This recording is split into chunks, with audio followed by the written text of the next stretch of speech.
दर्शकों, मन की आवाज़ प्रतिज्ञा में आप आगे देख रहे हैं। केसर सबके छुपाते का प्रतिज्ञा के लिए खाना तो लेकर आती है। प्रतिज्ञा कहती है, दीदी आप क्यों खाना लेकर आई? अगर किसी ने आपको देखा तो फिर से डांट पड़ेगी। लेकिन केसर कहने लगती, प्रतिज्ञा तुमने सुबह से कुछ भी नहीं खाया, अभी थोड़ा खा लो।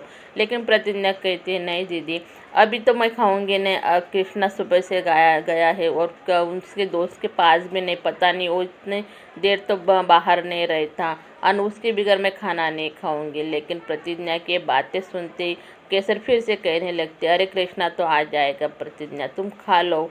तो तभी के कृष्णा तो बाहर है, अभी तो घर पे आया नहीं। पर दर्शकों, अरे इधर कोमल आदर्श कहने लगती है, तुमने जो कल मुझसे बात कही थी मैंने उसके बारे में बहुत सोचा और तुम सच बोल रहे हो, इसमें प्रतिज्ञा की कोई गलती नहीं है।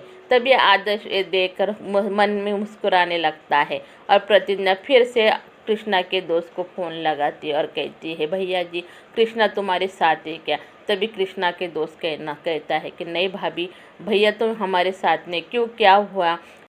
प्रतिज्ञा परेशान हो जाती है, लेकिन सारी रात वो हॉल में बैठी रहती है, कृष्णा की राह देखती। तभी कृष्णा तो आता है दर्शकों को, और हमें भी ऐसा लगने लगा कि अब तो कृष्णा का प्रतिज्ञा से नाराज़ नहीं है, क्योंकि जब कि वो आता है ना तो प्रतिज्ञा की तरफ बहुत प्यार से देखने लगता है और प्रतिज्ञा उसे देखकर रोने लगती है और कहने लगती, तुम सवेरे से कहा गए थे कृष्णा, इतनी देर तो तू हमसे दूर नहीं रह पाते। लेकिन दर्शकों को कृष्णा कुछ भी नहीं बोलता और वो आपको प्रतिज्ञा के आंसू पोंछने लगता है। तभी प्रतिज्ञा भी अपने आप को रोक नहीं पाती और कृष्णा की बाहों में समेट जाती है। हमें तो अब ऐसा लगने लगा था कि अब तो कृष्णा की जो ख्वाहिश थी ना शादी के बाद की, वो पूरे होने वाली। लेकिन नहीं दर्शकों, ऐसा तो कुछ भी नहीं हुआ। तभी दरवाजे पर घंटी बजती और प्रतिज्ञा की आँख खुल जाती। तो ऐसा लगने लगा कि सच में कृष्णा आया था, लेकिन कृष्णा तो नहीं आया था। दरवाजे पे घंटी दूध वाले ने बजाई थी। दौड़ते हुए प्रतिज्ञा दरवाज़ा खोलती है तो वहाँ उसको कृष्णा नहीं दिखाई देता, तो वो मायूस होकर अपने कमरे में चली जाती है।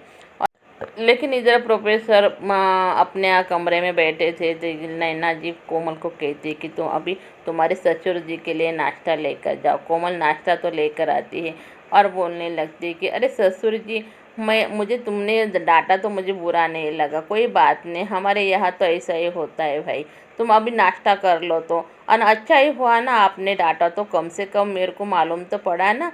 इस घर में कोई चिल्ला कर बात करता है। तभी नैना जी प्रोफेसर से कहने लगती है, क्यों आप कोमल से इतनी क्यों नाराज़ हो, क्या बात है, कुछ तो कहो। प्रोफेसर जी कहने लगती है, अरे मैं कोमल से नहीं नाराज़ नैना जी, क्योंकि प्रतिज्ञा तो उनके घर में है, पता नहीं वो ठाकर संजय सिंह उसके साथ क्या सलूक कर रहे होंगे, इसीलिए मैं परेशान हूँ। और अम्मा प्यासी से कहने लगती है, देखो अभी बबुआ उड़ जाए ना तो दूध में बादाम भिगो कर देना। लेकिन प्यासी तभी तुरंत बोल देती कि अरे अम्मा, क्या बादाम देने वाली हो, बाबा तो रात भर से घर ही नहीं आए। ये बात सुनकर तो अम्मा जी भी चौंक जाती है और कहने लगती है कि बाबा रात भर से घर नहीं आया, अच्छा ठीक है। लेकिन वो मन में ही सोचने लगती कि अच्छा हुआ बाबा घर पर नहीं है, तो आज तो प्रतिज्ञा का गेम बजाना पड़ेगा। और तो मेरा वीडियो अच्छा लगे हो दर्शकों आपको, तो आप मेरे वीडियो को लाइक कीजिए, चैनल को सब्सक्राइब कीजिए। धन्यवाद।